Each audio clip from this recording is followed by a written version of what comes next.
Hello বন্ধুরা, কেমন আছো সবাই?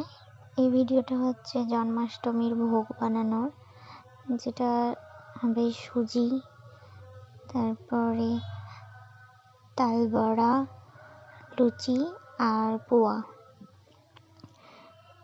আর বাদবাকি সব ফলমূল থাকবে, মিষ্টি।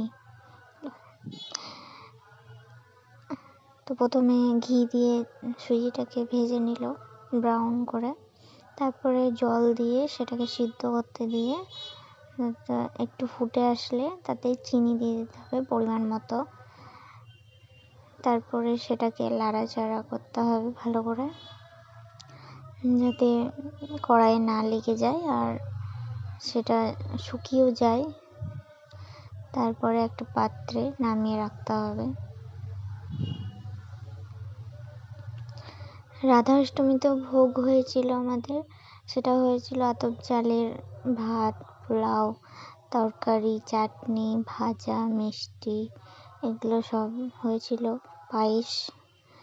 সেটা ভিডিও করা হয়নি, কারণ সেটাই আমি ব্যস্ত ছিলাম। আর এটা হেল্প করেছিলাম মার, আর এটাই সব এগুলো মাই পারে করতে, তাই মাই করেছিল। ভিডিওটা কেমন